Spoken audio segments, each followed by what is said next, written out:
Энэхүү подкастуудаараа гэмт хэрэг, болсон явдал, сэтгцийн гач үйлдэлүүдээс үүдэлтэй хүн амны хэрэг зэргийг хүмүүст сэрэмжлүүлэх үүднээс бэлтгэж та бүхэндээ хүргэж байна. Дээрх агуулгуудын хүрээнд сэтгэл санаа тавгуутах магадлалтай учраас жирэмсэн эхчүүд сэтгэл санаа докторгүй байгаа үедээ мөн 18-аас доош насныхан сонсохгүй байхыг зөвлөе. Энэ нь хувь хүний сонголт учраас хэрв сонсох явцад контентын ярианы агуулгаас болж сэтгэл санаа тагвархвал таныг сонсгоо зогсоогоорой гэж зөвлөе. Crime Station Podcast.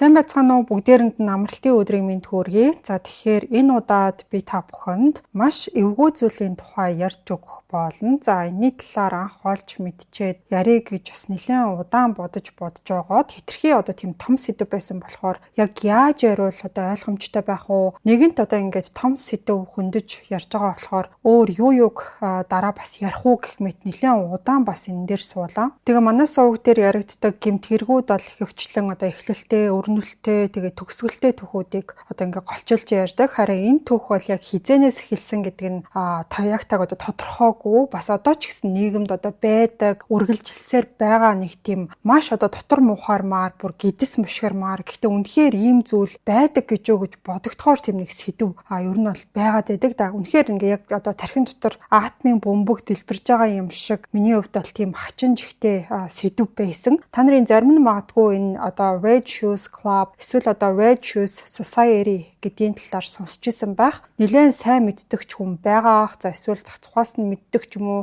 Эсвэл бүр огт дуулаагүй ч гэсэн хүмүүс байгаа байх. За улаан гуталтнуудын бүлгэм гэж монголоор хэлэх юм бол арай чихэнд одоо наалтцтай сонсогдох байх гэж бодсон. Тэгэхээр энэ сэдвийн хүрээнд өнөөдөр та бүхэнд ойлголт өгөх хэмжээнд ярихыг би хичээх болно. Түрүүн бас би дурдчихсан энэ сэдв бол өөрөө маш том сэдв учраас нэг подкастаар бүгдийг нь ярих жоохон төвхтэй байгаа.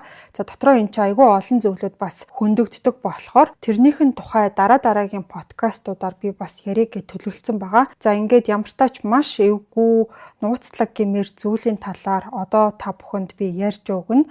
Нэр марцснаас одоо энэ яригдж байгаа зүйлүүд одоо 100% үнэн ч гэдэм үү эсвэл 100% худлаа гэсэн зүйл бол байхгүй. За энэхүү улаан гуталтнуудын бүлгэм гэдэг зүйл өөрөө бол маш тийм нууцлаг бас одоо харгас байгууллага гэж бол яригддаг болохоор ихэнх нь бол хувилдааны онол болж яригцаар ирсэн. Тэгэхээр та бүхэн итгэх үгүйгээ бол өөрсдөө шийдээрэй. Би болж өгөх юм бол жоохон баримттай тайлбартай та бүхэнд ярихыг хичээе.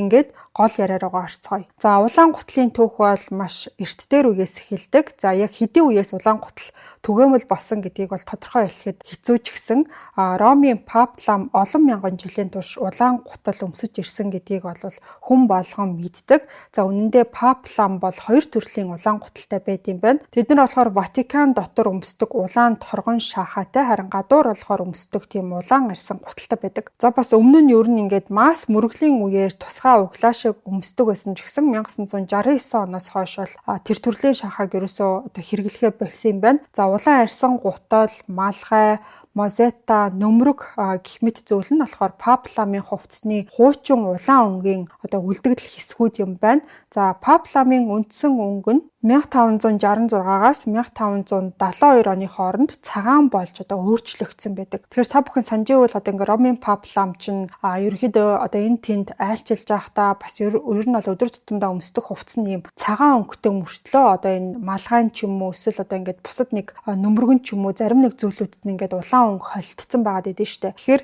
1500 онд энэ маань бол цагаан болж ингээд сүүлдээ өөрчлөгдсөн ийм учиртай юм байна. За улаан өнгө нь болохоор Пап ламын дэлхий дээрх одоо эрх мэдэл бас Христийн хүсэл тэмүүллийг илэрхийлдэг гэж явдаг. За бас энэ нь Пап лам Христэд захирагдж байгаа гэдгийг, за Бурхны хүн төрлөختөнд өгсөн хайрыг, Христийн төлөө амиа өгсөн бүх одоо шахидуудыг дурсахыг бол бэлэгддэм байна. Тэгээ олон ч Пап лам улаан гуталтайгаа хамт оршуулгдсан байдаг. Гэхдээ зөвхөн одоо Ромын Пап ламаар хязгаарлагдахгүй, улаан гутлыг бол эртний Ромоос өмнөх хаадууд ч гэсэн өмсдөг байсан юм байна. За энэ нь болохоор сүм дотор ингээд Пап ламын сүмийн гадна хаадын аль алинд нь бол эрх мэдлийг одоо бэлэгддэг байсан. Тэрнээс гадна нийгмийн байр суурийн одоо бэлэг тэмдэг байсан юм байна. За яагаад гэхээр улаан өнгө нь өөрөө маш үнэтэй бодог бол бийсэн. Тэгээ ховор одоо тийм төрлийн далайн эмгэн хумснаас тухайн үед л гаргаж авдаг байсан юм байна. За зарим их сурвалж дээр болохоор Мексикийн тийм нэг шавжнаас гаргаж авдаг байсан гэж дурдсан байдаг.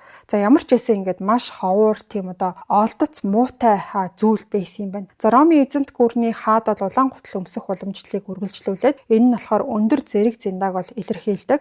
За бас язгууртнууд ч гэсэн өөрсдийн статусаа одоо харуулахын тулд өмсдөг байсан юм байна. За 1845 онд Hans Christian Andersen гэдэг маш алдартай тийм одоо зохиолч байдаг. За энэ зохиолч болохоор The Red Shoes гэсэн нэртэй үлгэрийг бол биччихсэн байгаа. За энэ одоо үлгэр дээр нь яг юу гардаг вэ гэхлээр Karen гэдэг нэг ядуу охин ээж нь нас барсны дараа нэг тийм хараагүй хөгшин эмэгтэйд бол өрчлүүлэгдээд очдог. За нэг өдөр Karen гүнж нэг тийм улаан гутал өмссөн байхыг хараад тэрэнд нь бол ингээд амар дурлсан юм байна л та. Тэгээ өөртөө бас ийм гуталтай болохыг хүсээд өргөмөл ээждээ одоо нөгөө надад ийм одоо улаан өнгөн гутал аваад өгөөч гэд ятгадаг байхгүй юу. Тэгээд түрүүн бол хэлжсэн одоо энэ өргөж авсан ээж нь сохор болохоор гутлын өнгийг ерөөсөө угаасаа харж чадахгүй. За тэгээ сүмийн лам нарын хориглосныг тоолгүйгээр Karen олвол сүмийн одоо ариун ёслол дээр нөгөө улаан гутлаа өмсөд очдог. За ингээд олон нийт бол энэнд маш их дургуутсан.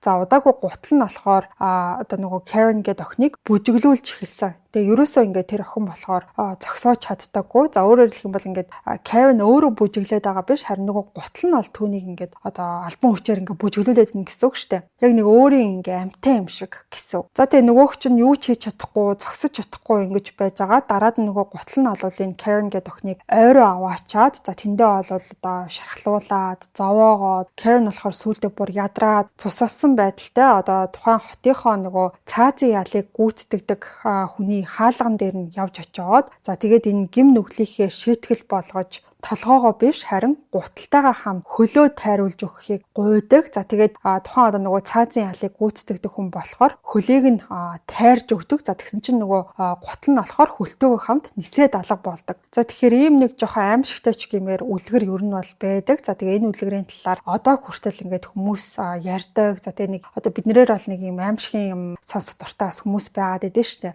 Одоо нэг тиймэрхүү хүмүүсийн одоо сонирхлыг татгах юм уу? Тим төрлийн одоо юм үлгэр байгаад байсан. За тэгэхээр энэ үлгэрийн талаар сүүлд бас дурддагч яригдана. За тэгэхээр хэдүүлээ одоо орчин үе рүү шилжээ. За Ромын Пап лам Франсис бол улаан гутал биш харин хар гутал бол өмсдөг. Тэгээ хар гутал өмсөн ерөнхийдөө бол анхны одоо Пап лам юм байлээ.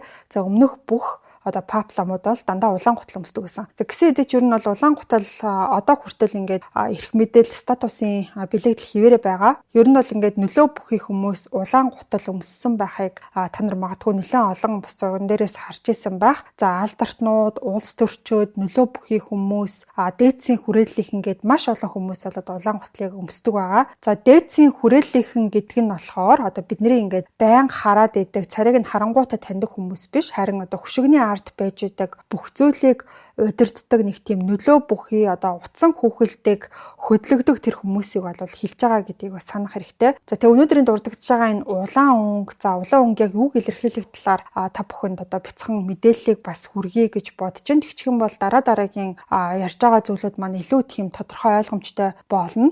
За улаан өнгө нь болохоор хүн төрлөختөн анх эзэмшиж гаргаж авсан, дахиж бүтээж задлж ойлгож авсан хамгийн анхны өнгө гэж явд юм билээ. Бас балар эртний үед уран бүтээлчдийн хэрэгжилжсэн хамгийн одоо анхны өнгнүүдийн нэг гэж явдаг. За улаан өнгө нь болохоор аюултай бас хамгийн ариун өнгө гэж тооцогддог байсан. За энэ бол мэдээж одоо цус, гал, дайн, золиос гэх зүйлийг илэрхийлж байдаг. Улаан өнгийн одоо зүйл өмснө гэдэг нь би одоо жирийн хүмүүсээс илүү дээгүүр цэндааны гэж зарлж байгаатай ерөнхийдөө бол адилхан байдаг. За Ромд бол хаадууд, жанжнууд одоо ёслолын үеэр улаан гутал өмсдөг байсан. За тэдний хувьд бол одоо улаан гуталтай алхна гэдэг нь өөрийнхөө ноёрхлоороо алхаж ийн гэдгийг илэрхийлдэг байсан юм. Тэдний эрх мэдлэн зөвхөн хүмүүс дээр төдийгүй одоо амьдрал өхөл дээр хүртэл хүрч байгаа гэдгийг нь бол илэрхийлдэг байсан. За энэ нь болохоор чимээгүй мөртлөө маш тийм хүчтэй тохио байсан. Зөвхөн сонгогдсон тийм одоо дээд хүрээллийн хүмүүс л улаан өнгийн одоо гутал өмсөд алхаж болдог байсан. За дараа нь болохоор дундад зууны үед улаан гутал бол хаад язгууртнуудын онцгой тийм эрхтэй зүйл болж хувирсан юм билээ. За тухайн зүйлийг гаргаж авах бол одоо маш тийм үнэтэй байсан юм байна. За коцинел, вермильон гэх мэт маш тийм ховор буудгийг ашиглаж одоо гутлаа бол буддаг байсан. За ийм болохоор зөвхөн хамгийн баян тийм одоо угсаатай одоо тийм цустай одоо хүмүүс өмсөж чаддаг байсан юм байна. За удаагүй католик сүм бол энэ бэлэгдлийг өөртөө одоо шингээж эхэлсэн. Энэ өнгө бол Христийн цус бас амиа одоо өгсөн ариун хүмүүсийн золиослыг илэрхийлдэг гэж түрүүн би бол тайлбарлаж ирсэн.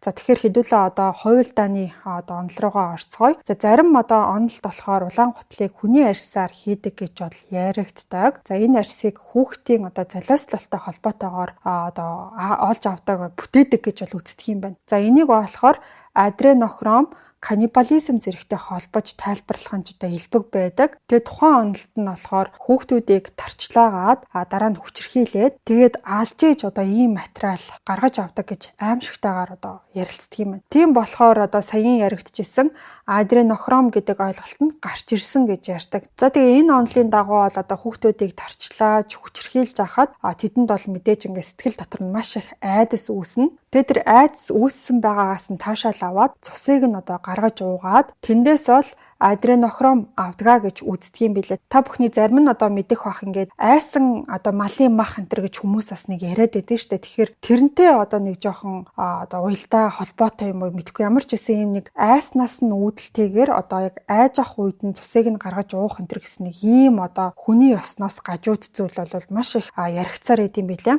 За тэгээд тэр хүүхдүүдийн арьсыг нь ашиглаад тэгээ арьсан гутал хийдэг гэж бас нэг юм одоо хувилдааны онол бас байгаад идэг. Тэгээд каннибализмын тухай ч гэсэн дурддагдсан билээ. Сая Жеффри Эпстейний хэрэг дээр ч гэсэн одоо энэ хүүхдийн мах иддэг гэсэн каннибализмын тухай бас маш олон одоо сөхөгдөж YouTube орчинд за интернет орчинд бол нэлээд удаан хугацаанд бас яригадаад өнгөрсөн. За бас өөр нэг яригддаг хувилдааны онол байдаг. Тэр нь болохоор Макдоналдсын тухай тийм зүйл байгаад байгаа. За Макдоналдсын тухай ярих үед бол зарим онолд нь одоо хүүхдүүдийн мах яс зэргийг бүргэрийнхээ маханд холдог байсан байж магадгүй гэж хүртэл ийм муухагаар бас яригдсан билээ. Тэгээ энэ онол нь болохоор Macaulay Culkin гэдэг нөгөө гэртээ ганцаараа гэд кино байдаг штэ. Тэрний гол дүрийн жүжигчин хүү байгаа. Тэр бол одоо ингээд насанд хүрсэн том хүн болцсон штэ. Тэр болохоор насанд хүрснийхээ дараа нэг мэдэгдэл хийсэн юм байна л та. Тэгээ тэрнийхэн дараа бол яг энэхүү онолууд маш хүчтэй одоо дэлхийд даяар тархаж эхэлсэн билээ. За энэ жүжигчин маань болохоор одоо Холливуудын одоо ийм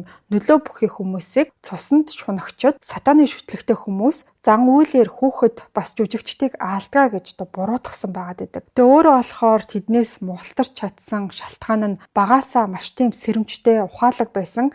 За тэгээ тухайн үедээ болохоор хэтэрхий их одоо алдартай байсан учраас тэдний одоо гарт ингэж өргөдөөгүй өргөдөөгүй гэж хэлсэн юм байна. За тэр багаасаа л хинэн хүүхдүүдийг хүчирхийлэх сонирхолтой, хинэн бүр илүү тийм хар бараан таашаалтай гэдгийг ойлгосон гэдгээ ярьсан юм байна. За цааш нь хэлэхдээ бол хамгийн аюултай хүмүүс нь өөрсдийн зан үйлийнхээ хүрээнд одоо алсан хүүхдүүдийн арьсаараа хийсэн гутлаа одоо өмсдгөө гэж мэдэгдсэн. Хүний арьсаар хийсэн гутал нь бол онцгой өнгөтэй байдаг гэдгийг бол энэ жүжигчин маань бас хэлсэн юм байна. За тэр 11 настай байхдаа Home Alone 2 гэдэг киноны зураг авалтын үеэр түүнийг бол нэг өрөөнд одоо ингээ оруулсан юм байна л да. За тэгээд тэнд нь болохоор нэг нөлөө бүхий одоо удирдах албан тушаалтан тим хүн бол сууж исэн. За тэгээд жүжигчэнд болохоор одоо 11 настай гэдэг чинь айгу жоох хүүхэд гэсэн үг шүү дээ. Тэгээд одоо тайвшруулахын тулд нэг тийм лаазтай кола өгөөд тэгээд кино салбарын тухай ярьж эхэлсэн юм. За тэгээд тэрнээс гадна одоо энэ жүжигчин хүүг бол одоо эцэг гэхээс нь тусгаарлаад өөрөө түүний ингээд асран хамгаалагч нь болж чадна гэсэн зүйлийг бол ярьсан. За нэг үгээр хэлэх юм бол ингээд насанд хүрээгүй хүүхдийг ятгсан гэсэн үг. За тэгээд мэдээж одоо түүнд л бүх зүйлийг амласан гэж байгаа. Түүхэндх хамгийн одоо нэр хүндтэй өсвөр насны од болох нь за хүссэн бүхний ч өгнө. За тэгээд ийм зүйл хийхэд бол ганцхан чи ингээд эцэг гэхээсээ салчгаа гэсэн тиймэрхүү одоо шаардлагыг тавьж исэн байгаа байхгүй юу. За тэгээд жүжигчин болохоор би дөнгөж ингээ 11 настай ийм зүйлд бол бэлэн биш байна гэдгээ байн тэр хүнд бол хэлжсэн байгаа. За тухайн үед нөгөө одоо нөлөө бүхийгээ дсэн хүн бол нэг тийм жоохон тавгууч юм шиг хачин болж эхэлсэн гэж байгаа. Тэгснэ ингээл амьсгал нь амар түргсээл уруулаад олоогоол Macaulay Culkin-ыг болохоор чи ингээ сайхан харагдчихин гэдэг үгээ бүр хит хэлсэн гэж байгаа. Тэгчээ дараа нь болохоор цөөхнөөсөө мансууруулах бодис татах тийм хэрэгсэл гаргаж өөр дээрээ тавиад за тэгээ бүх цаг хугацаанд болохоор 11 настай хүүхдийг тийм айгүй эвгүй тийм сэжгийн харцаар ширтчихсэн байгаа. Macaulay Culkin болохоор тухайн өрөөнөөс гүйж гарах үеэр нь үүдэнд нь байсан хүн бол байрж авчаад тэгээ буцаад нөгөө одоо өрөөлөнд түлхээд оруулсан. За дараа нь тэр хүн болохоор тухайн нөгөө мансууруулах төрлийн зүйлээ татаж эхлээд тэгээ утааг нь болохоор нөгөө хүүгийн нүүрлөө нүлээгээд миний гутал руу хардаа гэж хэлсэн байгаа байхгүй юу. Тэгчээ тэр гутал нь болохоор тухайн хүний өөрийнх нь за тэгээ найзуудтайгаа нээлж алсан хүүхдүүдийнх нь арьсаар хийгдсэн гэдгийг хэлсэн байгаа. За ингээд ийм одоо 11 настай хүүхдэд ийм аимшигтай зүйл яриа сууж ийн гэхээр ингээд үнэн худал нь мэдэгдэхгүй зүгээр ийм зүйл байдаггүй эцтэй гэж бодогдмоор агаад Macaulay Culkin болохоор энэ тухай Парис хотод байхдаа өгсөн нэг ярилцлагын үеэрээ бол бүх зүйлийг одоо ингээд илчилж ярьсан байдаг. За тэгсэн чинь тухайн ярилцлага болохоор маш хурдан хугацаанд тараад хэвлэл мэдээллийнхний анхааралд бол мэдээж шууд өртөж эхэлсэн. Гэхдээ харамсалтай нь ердөө нэгэн цагийн дотор тухайн бүх мэдээлэл нь тэр чигтээ одоо бүрэн устгагдсан байлээ. Магадгүй тэрнээс хойш дахиад ярьж болохгүй гэсэн сануулгыг ч ихсэн Macaulay Culkin бас өөрөө авсан байх. За тухайн хүн болохоор ингээд Macaulay Culkin Heather O'Rourke гэдэг нэртэй тийм жүжигчин хүүг мэдхүү гэдгийг нь асуугаад гутал нь болохоор тэр хүүхдийн арьсаар хийгдсэн гэдгийг бол даалт утгаар ингээд хэлсэн байгаа байхгүй юу. За тэгээд сүүлдээ болохоор нөгөөх чинь бүр ингээд дотор нь мухаараад ийм зүйл яриад сууж байхад бол ер нь баг хинч байсан айгу эвгүй санагдах нь ойлгомжтой. Ингээ өрөөндөө хоёулахна байгаад хаад ийм зүйл яриад байвал бүр айн үсттэй. Тэг ямар санда Macaulay Culkin бүр сүултээ ингээ гутал руу бүр бөөлжсэн гэж байгаа. За Heather O'Rourke гэдэг нь болохоор 1982 онд Poltergeist гэдэг кинонд тоглоснороо бол алдартай болж чадсан. Дараа нь Happy Days тэгээд Poltergeist 2 бас Poltergeist 3 гэдэг кинонуудад бол оролцсон. Харамсалтай 88 оны 2 сарын 1-нд бол тэр 2 удаа зүрхэн зогсоод тэгээд дараа нь бол нас барсан билээ. За өхлийн шалтгааныг нь төрөлхийн тийм гидсний нарийсэл тэгээд септик шок гэж бол тогтоосон юм билээ. Тэгээ нас барахтаа ердөө л 12 настай байсан. Хэдэн жилийн өмнөөс л энэ Heather O'Rourke гэдэг хүү болохоор гидсний өрөвслийн шинж тэмдэг нь ээлрээд дараа нь болохоор Crohn's disease гэсэн оншол гарсан юм байна. За 88 оны 1 сард шинж тэмдэг нь улам бүр дордоод бөөлжөх за хэвлийн хүчтэй өвдөлтүүд нь бол нэмэгдсэн. За тэгээ тэрнийхээ улмаас бол гидсний бөглөрл үүсээд яаралтай хагалгаа хийх шаардлагатай болсон юм билээ. За гисэн эдэж ингээд энэ хүү бол нас барсан байгаа. За гидсний өвдөлт энэ хэвлийн өвдөлт бөөлжих шинж тэмдэг гэдэг зүйлийг бол юу үүсгдэг гэдгийг та нар одоо мэдж байгаа бах. За энэ бол айдас, түгшүүр та бүхэн ингээд мэдж байгаа юм бол одоо ингээд сэтгэл зүй айгу муу байхаар хүний ходоод өвддөг гэсэн тиймэрхүү бас нөгөө онолууд байгаад идэв штэ. Яг тэрэн шиг хүн хитрхи хайхаараа хитрхи их түгшүүр мэдрэхээрээ одоо ингээд гидс базалдаг. Одоо ингээд ямар нэг аимшиг юм сонсчоор ёо өстой гидс базалмаар амар түүхэлээ энэ төр ярьж штэ. Тэгээ энэтэй бол холбоотой гэдгийг хүмүүс ингээд анзаарсан байгаа байхгүй юу. За тэгээ энэ дээр болохоор зөвхөн хүүхдүүд биш, томчуудыг ч гэсэн хохирогчоо болгож исэн байдаг. Тэгэхээр энэ хүү болохоор одоо ингээд хүүхдүүдийг ашиглаад хүчрхийлдэг тийм салбарт бол ажиллаж исэн. Томчууд бидний хувьд одоо ингээд айдсаа даван туулах чадвар мэдээж хүүхдүүдийг бодвол арай их байдаг. Тэгэхээр хүүхд ийм зүйлийг туулсан гэхээр бас итгэхэд айгүй тийм хэцүү байсан. За PubMed Central дээрх судалгаанд дурдсанаар бол сэтгэл зүйн болон нийгмийн хүчин зүйлс за тухайлах юм бол одоо бэлгийн болон биеийн хүчирхийллийн өмнөх түүхүүд нь Irritable Bowel Syndrome гэдэг зүйлтэй бол холбоотой. Тэгээд өвчний явцыг улам бүрт ордуулдаг гэж үздэг юм байна. Тэгээ энийг монголоор орчуулах юм бол цочмог гидсний хам шинж гэсэн тийм нэршилтэй байлээ. За судалгаагаар болохоор гидсний өвчний эмнэлгүүдэд хандсан эмэгтэй өвчтнүүдийн дунд хүчирхийллийн түүхтэй хүмүүс бол өндөр хувьтай байдаг нь тогтоогдсон. Ялангуяа ингээд хүнд хэлбэрийн цочмог гидсний хам шинжтэй өвчтнүүдийн дунд бол энэ үзүүлэлт илүү өндөр байдаг. За энэ орчинд бол цочмог гидсний хам шинжтэй өвчтнүүдийн 50 хүртэл хувь нь бэлгийн эсвэл биеийн хүчирхийлэлд өртсөн гэж мэдээлсэн байдаг юм байна. Энэ нь бол ердийн хүн ам бусад гидсний өвчтөй хүмүүсээс хамаагүй өндөр үзүүлэлт юм байлээ. За бас ийм урд нь хүчирхийлүүлж исэн хүмүүс илүү их өвдөлтийг бол мэдэрдэг юм байна. Сэтгэл зүйн дарамт ихтэй, эрүүл мэндийн байдал нь муу, эмчилгээний үр дүн ч гэсэн сул байдгаа гэж тэмдэглэгдсэн байдаг. Гэхдээ Heather O'Rourke гэдэг хүүгийн өхлийн жинхэнэ түүх гэж ярьдаг зүйл маш аимшигтай юм байна. Зарим нь бол түүнийг хүчирхийлэл өртөж нас барсан гэж хүртэл мэдэгддэг. За ингээд өөр бас жишээнүүдийг та бүхэнд дурдъя. River Phoenix, Stand By Me, Explorers, Running on Empty гэх мэт кинонуудаар алдартай. За энэ залуу болохоор мансууруулах бодис хольж хэрэглэсний улмаас The Viper Room гэдэг клубын гадаа бол унаад нас барсан байдалтай олцсон. За энэ залуу болохоор ердөөл 23 настай тийм маш царайлаг залуу байсан. За Brad Renfro The Client кинонд тоглосон. Бас л хартамх хэтрүүлж хэрэглэснээс болж нас барсан. 25 настай байсан. За Jonathan Brandis The Never Ending Story 2 гэдэг кинонд тоглосон. 2003 онд бол амиа хорлсон. За тэгээ 27 настай байсан. За Sawyer Sweden Everybody Loves Raymond гэдэг цувралд тоглосон. 19 настайдаа бол амиа хорлсон. Dana Plato Different Strokes гэдэг цувралд тоглосон. За ийм хэтрүүлж хэрэглэснээс болж нас барсан. За 34 настай байсан. За Ashley Aston Moore гэдэг хүн болохоор Now and Then гэдэг кинонд тоглосон. 26 настайдаа бас хартамх хэтрүүлж хэрэглээд нас барсан. Cameron Boyce Disney Channel-ийн од байсан. За унтчих үеэрээ таталт өгөөд нас барсан. За 20 настай байсан. Bridget Anderson Savannah Smiles кинонд тоглосон. 21 настайдаа бас хэтрүүлж хэрэглэснээс болж нас барсан.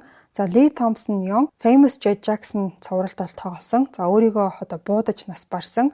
За тэр бол 29 настай байсан юм. Christopher Pettit Don't Tell Mom The Babysitter's Dad гэдэг кинонд тоглосон. 24 настайдаа бас л хартамх хэтрүүлснээр нас барсан. Corey Haim The Lost Boys кинонд тоглосноор бол алдартай болж исэн. За өөрийнхөө ажилтдаг салбарын талаар ярьж өөрт тохиолдсон тэр бэлгийн хүчирхийллийн талаар илчилж исэн хүн байгаа. За бас л энэ залуу бол харт амхны асуудалтай байсан. Тэгээд уушигны хатгалгааны хүндрэлээсээ болоод 38 настай байхдаа нас барж исэн юм. За ингээд ийм өхлүүдтэй холбоотой маш олон хувилдааны онолууд байд юм байна. Зарим нь болохоор бүр хүмүүсийн мэдгүй олон адил төстэй тохиолдлууд байгаа гэж бол үздэм байлээ. Ер нь бол ингээд бид нар бүгдээрээ мэднэ энэхүү мансууруулах бодис хэтрүүлж хэрэглэх бас амиа хорлолтыг бол хуурамчаар зохион байгуулах боломжтой байдаг. За тийм биш байлаа ч гэсэн нэг асуулт гарч ирдэг. За энэ хүүхдүүд энэ өсвөр насныхан насанд хүрэхчээд анх хэн энднэрт мансууруулах бодис өгсөн бэ гэсэн асуулт байгаа. Тэгээ Macaulay Culkin болохоор ингээд яагаад энэ хүмүүсийн ихэнх нь харт амхинд орсон болоо гэж асуусан байдаг. Олон хүмүүс бол амьдралдаа маш хүчтэй сэтгэл зүйн шарах бас өвдөлтийг мэдэрсний дараа тэр зүйлээ мэдрэхгүй болохын тулд харт амхинд ордог гэдгийг бол бид нар мэднэ. За яагаад ингээ маш олон жүжигчин дуучин харт амх хэрэгэлдэг зөвхөн жүжигчин хүүхдүүд биш насанд хүрсэн жүжигчид ч гэсэн маш их хэрэгэлдэг. Өнгийн хэсгтэрээ ингээд Холливуд бол хүмүүсийг баясгадаг, хүмүүсийг ингээд entertainment зах зээл гэдэг ийм байх ёстой гэсэн зүйлийг мэдрүүлж идэг мөртлөө хөшигний ард бол юу болж байгаа гэдгийг энэ олон өхлөөдөөс харахад бол төсөөлхийн аргагүй. Яагаад эдгээр ингээд заавал харт амх хэрэглэх ёстой юм? Энэ хүмүүсийг зөв зүйл рүү чиглүүлж исэн хүмүүс байгаагүй мүү? Яг ингээд эд мандчих насан дээрээ ингээд бүгдээрээ хорвоогийн мөх бусыг үзүүлээд өхлийн шалтгаан нь хачирхалтай гэгдсэн хിവэрэ байдгийн байлаа. Подкастын маань ерөнхий ивент тэтгэгч Skin Farm Clinic Месийн бус арьс гоо цэцлийн эмнэлэг эдгээр нь та бүхэн аль хэдийнэ мэддэг болсон баг. За энэ чиглэлээрээ 15 жилийн туршлагатай эмчнэр ажилладаг гэдгээрээ бас онцлог байгаа. Та бүхэн өөрийн арьсны асуудлаа шийдэх хүсэлтэй байгаа бол ямар ч тач цагаа товлоод үнгүй зөвлөгөө аваад үзээрэй. Арьс бол зүгээр л нэг харагдах үзэмж гэхээсээ илүү таны өөртөө итгэх итгэлийн илэрхийлэл болж өгч идэг. Тиймээс арьсны асуудлаа шийдэх мэрэгжлийн газар хайж байгаа бол Skin Farm Clinic-ийн сошиал хуудасаар зочлоод үзээрэй. Бас нэг таатай зүйл дуулгахад таны анхны гоо сайхны эмчилгээ үйлчилгээ болгон дээр 20% хөнгөлөх юм байлаа шүү. Description хэсэгт дэлгэрэнгүй мэдээллийг оруулсан байгаа. За ингэж хэдүүлээ дугаарлууга буцаад оръё. За тэгэхээр одоо хэдүүлээ нууц бүлгэмтэй холбоотой зүйлс рүү оръё. За нэгдүгээр талаараа тэр хүмүүсийн зарим нь одоо өөрсдөө хийдэг тэр нууц зан үйл гэдэг байгаа зүйлээ ил гаргаж байгаа юм шиг харагддаг. За энэний нэг нь болохоор black eye буюу одоо ингээд шууд орчуулах юм бол хар нүд штэ. Тэгээ яг үнэндээ болохоор ингээд хөхөрсөн нүдийг хэлээд байгаа. Бид нар ер нь маш олон алдартай нөлөө бүхий хүмүүсийн зүүн нүд нь хөхөрсөн байгааг бол харж исэн. За дандаа бүр ингээд зүүнүүд нь шүү баруун нь ерөөсөө биш. За тэгээд гэр бүлийн хүчирхээлтэй байдлаас ч юм уу одоо хажуудаа байгаа хосоосоо ингээд ямар нэг төрлийн одоо доромжлол ийм зодуур энэ төр амссан байх юм бол хүмүүс хөвчлээ ингээд нүдний шилзүүгээд хаагаад те папарацуудаас ингээд одоо аль болох бултах зураг авахт нь одоо хүртэхгүй байхыг хичээдэг. Тэгээ бүр Black Eye Club энэ төр гээд хүртэл одоо нэрлэлсэн байсан. За тэг хүн ингээд хүчтэй цогцсон юм уу нүднийхаа ингээд доотлолтоо энэ юм одоо хөрөлтөн нэлээд одоо арилаад одоо дуусах үедээ орохоор нэг өнгө мөн өөрчлөгдсөн мэдээ штэ. Тийм дүр сургууд бол нэлээд их ажиглагддаг. Тэг мэдээж алдартай хүмүүс бол хүнтэй таарлахгүй байна гэж огт байхгүй. Тэг яагаад нүд чи хөрцсөн бэ гэж асуухад тэд нар бол ихэвчлэн тийм нэрэж тийм юм уу гэсэн нэг тийм жоохон уулсууртай гэмээр хариултыг тайлбарыг бол байнга өгч идэг. Ер нь бол та нар ингээд бодоод үзтээ одоо бодит амьдрал дээр бид нар хэр олон удаа ингээд хүмүүс нүдээ хөрцснийг хардаг вэ? Одоо ингээд өдөр болгон хүн нүдээ хөрвүүлсэн ч юм уу тийм хүнтэй таарлаад байна гэж нэг байдаггүй штэ. Хэрвээ одоо ингээд тулааны урлагаар хичээлдэг эсвэл одоо мотоспортод сонирхолтой ямар нэг осолд энэ төр орсон унсан энэ төр биш л бол хүний нүд тэгэл байнга ингээд яг цохиулсан байгаад байна гэж угаасаа байхгүй. Тэгээ энэ зүйл болохоор маш олон удаа давтагдчихсэн. За тэгээ ямар хүмүүсийн одоо нүд нь хөхөрцөн байдаг гэдгийг одоо би та бүхэн жишээгээр бас хэлээд явъя. George Bush, Roman Pope Francis, John McCain, John Kerry, Prince Philip, Harry Reid, Boy George, Prince Andrew гэдэг нөгөө Jeffrey Epstein-ийн хэрэгтэй холбоотой нөгөө баригдсан үнийг хэлээд байгаа штэ.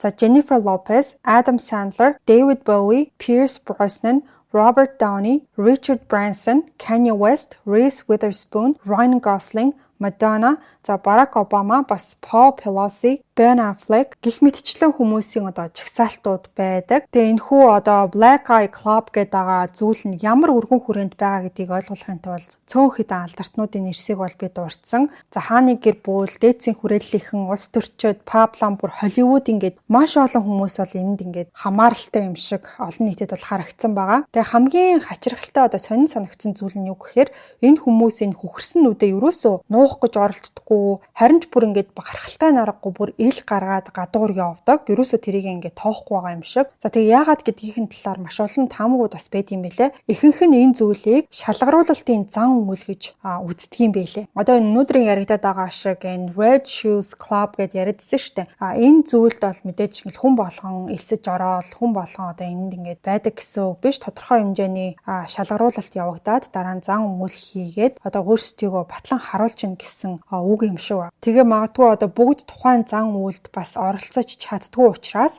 оролцсон хүмүүс нь тэрийг одоо ингээд харуулж байгаа гэж бас магадгүй. За бас өөрөөр ингээд хамгаалах юм бол заавал одоо ингээд ил гарч хүмүүсийн нүдэнд харагдах ёстой байдаг ч гэж магадгүй. За тэгээ мэдээж бидний харах боломжийг бол папараццууд одоо зургийг авснаар одоо ингээд бий болгож өгч байгаа. За тэгээд энэ хүү зүүн нүдний бэлгэдлийн талаарх одоо хамгийн түгээмэл тайлбар нь болохоор Illuminati-д орох тийм зан үйл гэж үздэг юм билэ.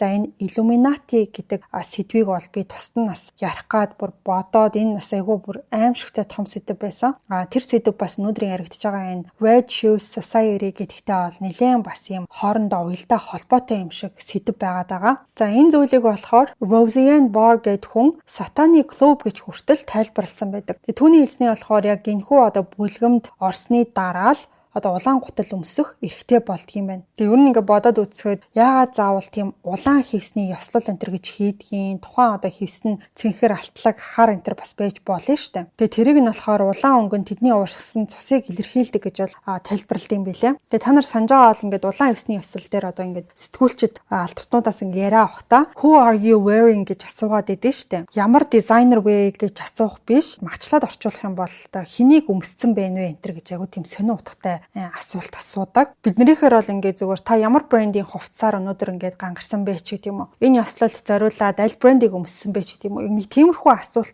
асуумар байтал Who are you wearing гэдэг асуулт бол ингээд сүүлийн жилүүдэд байнга одоо асуугддаг болсон байгаа. За интернет орчинд бас нэг цуурхал бол байдаг. Тэр нь болохоор нэг төрлийн одоо маш тийм хэрцгий ангийн үйл ажиллагааг зохион байгуулдаг гэсэн тийм яриа байгаад идэг. За тэгснээр тэр нь болохоор хүмүүсийг зарим үедээ болохоор жоохон хүүхдүүдийг ой дотор сул тавьж агаад дараа нь бол тэднийг хайгаад буудах тийм хамгийн аюултай тоглоомыг бол хэсэг бүлэг нөхдүүд бол зохион байгуулдаг гэж яригдтiin билээ. За энэ сэдв бас манай суваг дээр яригдана. Энэ өөрөө бас айгүй том сэдв, айгүй олон хуйлдааны онолоодтай. Гэхдээ яг байдаг гэдг нь батлагдсан тийм хүмүүсийн өгсөн ярилцлага энтертэй нэлээд бас сонирхолтой сэдв байгаадсан. Энийг бас ярихаар байгаа шүү. За тэгээд яг энэхүү хүмүүсийг агнадаг гэдэг энэ сэдв маань магадгүй The Most Dangerous Game гэдэг зохиолын их үүсвэрч байж магадгүй гэж үздэг юм байна. За интернет орчин дээрх яриануудад нь бол ихэвчлэн энэ нэг хүнийг агнадаг энэ нэг тоглоом гэдэг зүйл нь болохоор ихэвчлэн Европт болдог гэж бол яригддаг. За зарим нь Нидерландад, зарим нь бол Их Британи гэж хэлдэг. Гэхдээ Америкийн нэгдсэн улсад ч гэсэн ийм зүйл бол байх боломжтой гэж үздэг юм билээ. За тэгээ ерөнхий санаа нь болохоор амтан агнахаас илүү хүн агнах гэдэг нь тэдэнд бол илүү их тийм сонирхолтой байдаг гэсэн маш тийм хүний уснаас гажууд аимшигтай ойлголт байгаад байгаа байхгүй юу. Тэгчээд хүн ч юм уу эсвэл хүүхдийг агнаж тоглож байгаад дараа нь болохоор буцааж авчираад мэдээж тэд нар бол маш их айцсан байгаа штэ би ингээд буудуулаад шууд өгөх юм байна гэсэн. Тэгэж айлгаж зовоож тарчлаасан болохоор яг тэр үеэр нь цусыг нь гаргаад адренохром авч улаан гутал өмсөх эрхтэй болдгоо гэж бас яригдтiin байна. Энэ бол бүр ингээд үнэхээр бодхоос ч амар гаж санагдаж байгаа бах. За ямар тач энэ сэдвийг бол дараа нь та бүхэнд илүү нухацтай нэлээд өргөн хүрээнд бас ярих болно. За тэгээд өөр нэлээд сонирхолтой зүйлсийг бол олсон байгаа. За Google дээр та бүхэн Red Shoes Club гэд хайгаад үзээрэй. За тэгэж бичингүүд хамгийн ихэнд нь Ronald McDonald House гэж гарч ирнэ. Тэг ингээд яагаад энэ нэр гараад ирчихв? Яагаад энэтэй юутай хамааралтай илээ гэж бас нэлээд гайхмаар байсан. Тэгсэн чинь энэ Ronald McDonald House гэдэг нь болохоор Red Shoes Society гэдэг хөтөлбөртэй юм байлээ. За албан ёсны сайт дээр нь бичснээр бол Red Shoes Society гэдэг нь болохоор эмнэлэгт эмчлүүлж байгаа хүнд өвчтөй хүүхдүүдийн гэр бүлүүдэд нь туслах зорилготой залуу мэрэгчлэтнүүдийн тийм бүлгэм юм байна. За Лос Анжелест байдаг Ronald McDonald House-ийн гишүүд нь болохоор хамтдаа мөнгө босгоод сайн дурын ажил хийгээд олон нийтийн идэвхтэй гишүүдтэй холбоо тогтоодог. Тэгээд Red Shoe Society-гийн гишүүд нь бол ихэвчлэн удирдагчид байдаг. Ер нь бол энэ нийгэмлэгийн гишүүн байна гэдэг нь өөрийнхөө чадвар нөөцийг бол бусдад туслахад зориулах хүсэлтэй тийм хүн гэсэн үг. Яг хөө тэгээд үнэндээ бол маш тийм сайхан санаачлаг ингээд хүүхэд нь хүнд өвчтөй эмнэлэгт ойр байх шаардлагатай гэр бүлүүдэд бол энэ нь бол маш хэрэгтэй зүйл байхаас гарцаагүй. Өнгийн хэсэг дээр бол ингээд ямар сайхан байгууллага вэ? Ямар буянтай юм бэ гэж бодогдохоор тийм харагдаад байгаа байхгүй юу? Гэхдээ хүмүүс болохоор McDonald's өөр олон тийм с ิจ гтэй зүйлүүдийг хийдэг гэж харддаг юм билээ. За жишээ нь гэх юм бол McDonald's-ийн тийм нэг том улаан гутал өмссөн алиалагч байгаад идэв штэ. Тэгээ McDonald's-ийн маскот нь угаасаа алиалагч байдаг. Тэгээ та бүхэн анзаарч ирсэн бол ингээд хамар нь улаан. За тэгээ ам нь ингээд амар том тэр чигтээ улаанаар ингээд бутцсан байдэн штэ. Яг ингээд нэг амар их юм цустай зүйл идчихлээр ингээд хүний ам хамар угаасаа хоншоор тэр чигтээ цустай угаасаа болно штэ. Тэгээ тийм зүйлүүдийг нь хүртэл хүмүүс ингээд бүр хожим хонь айгүй эвгүй энтер гэсэн өнгө аястайгаар хуйлдааны онлайн дээрс төвшүүлээд идэм билээ. Цаагаараа энэ бол маш тийм эвгүй утгатай. Тэр Red Shoe Society гэдэг чинь яг үндэ бол цаана өөр та бидний мдээгүй гүн гүнзгий маш эвгүй утга санааг илэрхийлж идэг гэдэг. Тэгээ тэр ярианаас хойш саяны яригадаад байгаа энэ хамар амных улаан нь ч гэсэн өөр утга учиртай энэ гэж ярих болсон юм билээ. За 1988 онд Ronald McDonald-ийн сурталчилгаанд бол хүүхдүүд хэд хэдэн улаан гутлын эргэн тойронд бүжгэлж байгаа тийм бол дүрс гардыг билээ. За тухайн гутлнууд нь болохоор ерөөсөө бие энтер байхгүй зүгээр л ингээл дангаараа нөгөө улаан гутал нь бүжгэлээд байгаа байхгүй юу. За тэг төгсгөлт нь болохоор хүүхдүүд нөгөө улаан гутал руу өсөрч оронгууд гуталтайгаа хамт ингээд нисэж эхэлт юм байна. За тэгээ энэ нь болохоор нөгөө түрүүний ярьжсэн Hans Christian Andersen гэж зохиолчийн бичсэн The Red Shoes гэдэг нөгөө хөлөө тайруулъя гэд зовоод байсан охины үлгэрийг бол санагдуулдаг. Энэ нэг McDonald's-ийн сурталчилгаа тэгээд үлгэр хоёрыг харьцуулахад бол хоорондоо маш төстэй байгааг та бүхэн ч гэсэн анзаарсан бах. За тэгээ энэ хүү Red Shoe Society гэдгийн гишүүнчлэлийн шаардлагууд нь юу гэхээр та Red Shoe Society-г найз нөхөдтэй танилцуулаарай. Энэ бол нууц нийгэмлэг бишээ гэж бичсэн байт юм. Лос Анжелес Ronald McDonald House-ийн ивент тэтгэгчдийн жагсаалтыг нь доош нь гүйлгээд харахад бол эхний мөрөнд нь Hollywood Chamber of Commerce байгаа нь бол харагддаг. Тэгээ McDonald's-ийн 3 дахь мөрөнд нь бол байрлаж байгаа тийм байдаг. За энэ нь болохоор одоо энэ Hollywood Chamber of Commerce гэдэг нь юу гэхээр Hollywood дахь одоо бизнесүүд, аялал жуулчлал, кино урлагийг дэмждэг тийм одоо байгууллага юм байна. За тэрнээс гадна Hollywood-д ч гэсэн улаан гутлыг бол маш их ашигладаг. За жишээ нь бол The Man with One Red Shoe гэдэг кино Том Хэнкс бол тоглосон байдаг. За энэ кинон дээр болохоор харт тамхины наймаатай холбоотойгоор одоо тагнуулын мөрдлөгт орж байгаа тийм хүний тухай бол гардыг билээ.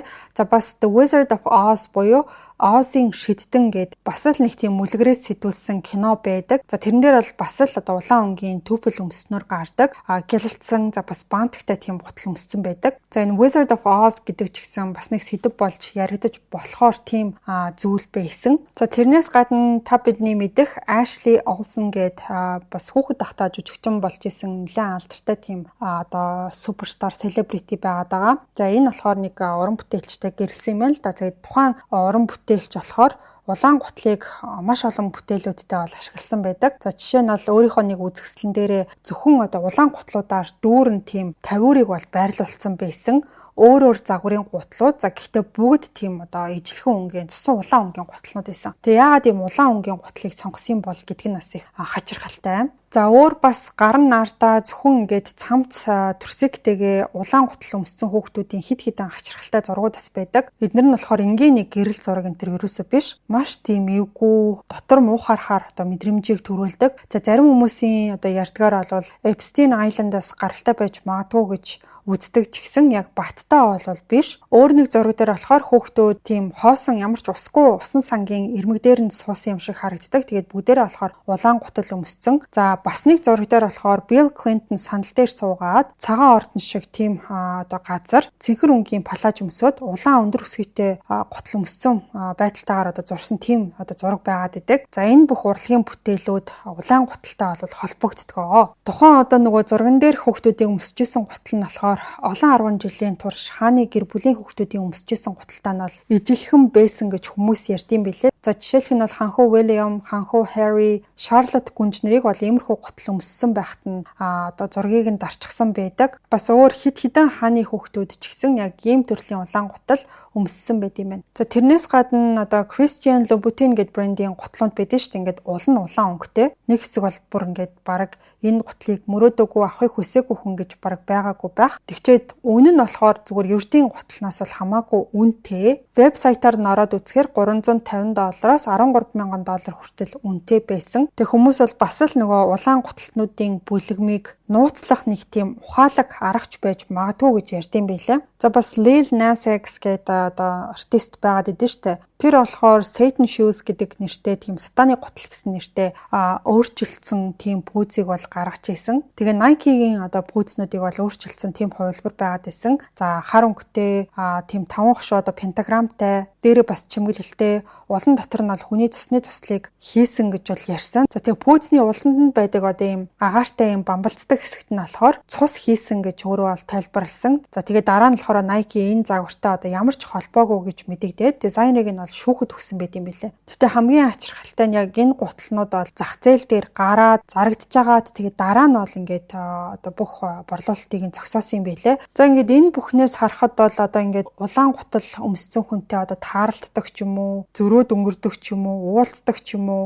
Ер нь бол ингийн ингээд одоо мэдхгүй байх үедээ бол хинч одоо энэ ста улаан гуталтай байна, ямар эвгүй юм бэ энэ гэж бодогдохооргүй тийм сэдв байгаад байгаа. Ер нь бол бид нэр ингээд ямар нэг зүйлийг шууд ингээд сэжигтэйнүүдээр хараад ч юм уу энэ ингэчиж тэр тэгчиж гэж бодох нь бол нэг ховор байдаг болов гэж би бодож байна. Ялангуяа энгийн зүйлс дээр бол хинч нэг юуч боддгоо ч гэсэн ард нь нуугдж байгаа зөндөө олон юм байж болдгий шүү гэдгийн жишээг өнөөдрийн одоо түүхээс та бүхэн бас баг зэрэг гадарлаж ойлгох ойлгосон болов уу гэж бодож байна. За тэгээ Мадоннагаас эхлээд Lady Gaga, Beyoncé, Billie Eilish хүртэл тод тийм улаан өнгийн гутал өмссөн зураг бол ахуулсан байдаг. За тэгээ хамгийн эвгүй гэмээр зүйл байдаг нь юу гэхээр Eyes Wide Shut гэдэг нэг кино байдаг. За тэр киног бол би нэлээд дээр үед үзчихсэн болохоор одоо яг бүх үйл явдлыг санахгүй байна. Гэтэ ямар ч байсан ингээд нэг юм айгүй эвгүй тийм одоо бүлгэм хүмүүсийн дунд нэг залуу ороод яг юу болдгийг нь анзаарч харж мэддэг талаар тухайн кинон дээр бол гардаг. За энэ болохоор бас нөгөө одоо сүүлд Squid Game бол нэлээд одоо viral болоодсэн шүү дээ. Тэрэн дээр ч гэсэн одоо ингээ баячууд хүмүүсийг хооронд нь ингээд алцуулаад тэрийгэ харж кайф авдаг гэсэн тэр нэг төрлийн мессежтэй нас ер нь агаар нэг байгаад байдаг. За энэ киног болохоор Stanley Kubrick гэдэг хүн найруулсан байлээ. Ерөнхийдөө ийм төрлийн нууц нийгэмлэгийн зан үйлүүдийг дүрсэлдэг гэдгээрээ алдартай энэ кино нэр хүнд эрх мэдэл гэдэг зүйлийг маш тодор харуулж нууц бүхнийг одоо олон нийтэд энгийн хүмүүст дэлгэсэн гэж яригдсан байлээ. За тэгээ энэ кинон дээр бас л нөгөө улаан өнгө бол гарч ирдэг. Гутал байна, за нөмрөөг гэх мэт зүйлүүд нь бол улаан байгаад байдаг. Тэгээ яг Eyes Wide Shut дээр ингээд царайгаа хүмүүст харуулахгүй тулд бүгдээрээ маск зүүцэн байдэн шүү дээ. Яг бас нөгөө Squid Game дээр ч гэсэн бүх одоо нөгөө тухайн одоо мөнгөтэй төгрөгтэй гэдэг хүмүүс нь болохоор бас маск зүүцэн бинийхээ царайг бол хардаггүй тийм байдалтай гардаг. За тэгээ айгүй хачирхалтай заяа. Саяны одоо энэ киноны зохиолч Kubrick болохоор киног дуусгаснаас ерөөсө хэдхэн хоногийн дараа маш тийм нууцлаг гэмээр байдлаар нас барсан байлээ. Тэр нь болохоор ингээд санаандгүй одоо осол байсан уу? Яг тэгж одоо кино дуусах үеэр нас барсан явдал нь давхцал байсан уу? Эсвэл маш их зүйлийг илчснийхээ төлөө шийтгэл амссан уу? Энтэр гэдэг нь бас одоо хүртэл ингээд нууцлаг байдсан байлээ. Энэ кино одоо гарсны дараачаас бол маш олон хүмүүс ингээд одоо улаан гутал өмссөн одоо олонний танил алдартнууд улаан ёсны ёслол дээр очиж оролцож байгаа хүмүүс ингээд гутал руу нь хараад хэрэг улаан байх юм бол эвгүй зүйл боддог болох хэмжээний одоо тийм зүйлийг хүмүүст одоо мэдрүүлж чадсан байгаа аахгүй юу. Тэгээ энгийн одоо хүмүүст бол ингээд улаан гутал нь тийм маш гоё тансаг гэсэн зүйлийг бол илэрхийлж идэг. Харин тухайн одоо бүлгэмд нэгдсэн хүмүүсийн хувьд бол огт өөр утгатай байдаг гэж үздэг. За тэд нар бол аль хэдийн нууц бүлгэмд элсэж ороод гэрээ хийгээд зан үйл хийчихсэн гэсэн ийм одоо аимшигтай эвгүй гэмээр зүйлийг бол хүмүүс аль хэдийнэ эхнээс нь ингээд мэдээд эхэлчихсэн. Энэний талаар бол тоо томшгүй олон одоо хувилдааны онолууд дэвшүүлэгцээр ирсэн байгаа. Тэгэхээр та бүхэнд дугаараа ихэнд бол би хэлжсэн.